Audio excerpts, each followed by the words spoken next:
Hello everyone, आपका मेरे इस चैनल में स्वागत है। आज की वीडियो बहुत ही ज़्यादा इम्पॉर्टेंट है।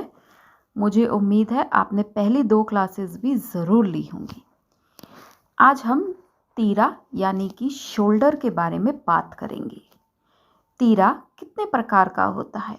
तीरा 3 प्रकार का होता है। सीधा, बड़ा तीरा, पूरा तीरा और छोटा तीरा। तो आपको याद रखना है, तीरा जो है 3 प्रकार के होते हैं। चलिए पहले को मैं एक्सप्लेन करती हूँ। पहला आता है सीधा बड़ा तीरा। जिस सूट में बैन पट्टी या कॉलर आदि लगाते हैं, उसमें जितना तीरा होता है पूरे तीरे में 2 इंच जमा करते हैं, और यदि आधा है तो हम 1 जमा करते हैं। उदाहरण के तौर पे पूरा तीरा प्लस 2 इंच, जैसे कि 14 है तो हम 2 इंच लेंगे तो 16 हो जाएगा। 2 को हम डिवाइड करेंगे तो 8 आ जाएगा। ऐसे ही 14 का है 2 करेंगे तो 7 आ जाएगा। ये सीधे, क्योंकि हम कपड़े को फोल्ड करते हैं तो आधा वो होता है। चलिए दूसरा मैं अब आपको बताती हूँ पूरा तीरा। जिस सूट में पीछे का गला 2 से 3 तक बनाया जाता है, उसमें जितना तीरा होता है उसका आधा करते हैं, यानी कि हमने इसमें पूरा तीरा लेना होता है।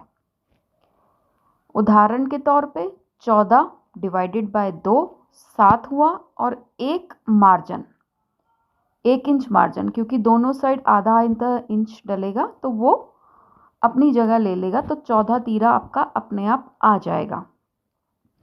आपको जितना भी बनाना है तीरा, उसमें हमेशा आधा इंच मार्जिन ज़रूर लेना है। चलिए अब हम दूसरी बात करते हैं, छोटा तीरा। यदि किसी सूट का गला पीछे से 5 या 5 से अधिक बना होता है तो तीरे को आधा करके 1 कम कर दो, और पूरे तीरे में से 2 कम हो जाते हैं, क्योंकि बहुत बड़े तीरा हो जाता है। बड़े गले जैसे ब्लाउज़ वगैरह में हम पहनते हैं, कई लोग सूट में भी पहनते हैं, तो उसकी कैलकुलेशन हम कुछ इस तरीके से करेंगे। अब आप कुछ बातें नोट कर लीजिए। यदि पीछे का गला ज़्यादा और भी ज़्यादा गहरा हो, तो 9 हो 10 हो, तो पूरे तीरे में हम 3 कम कर लेंगे।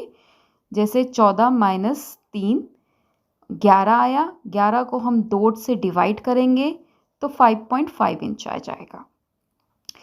इनमें से सब में आपको आधा इंच दोनों साइड मार्जिन ज़रूर लेना है, क्योंकि वो सिलाई में आ जाएगा हमारे। जब हम सिलाई करेंगे तो वो तीरा जो है उतना ही आ जाएगा। मुझे उम्मीद है आपको आज का वीडियो समझ आया होगा। अगर समझ में नहीं आया तो कुछ भी बात आप कमेंट में मुझसे पूछ सकते हैं। आप इसका स्क्रीनशॉट ले लीजिएगा, क्योंकि अगर आप सिलाई का काम शुरू करना चाहते हैं तो अगर आपको बेसिक नॉलेज ही नहीं होगी कि तीरा कैसे निकालते हैं या नाप कैसे लेते हैं, तो आप आगे की मेजरमेंट कैसे कर पाएंगे। इसलिए आपको बेसिक नॉलेज होना बहुत ही ज़्यादा ज़रूरी है। हमें आगे बढ़ने के लिए बेसिक का जानना बहुत ज़रूरी है। तो मुझे उम्मीद है आपको समझ में आया होगा।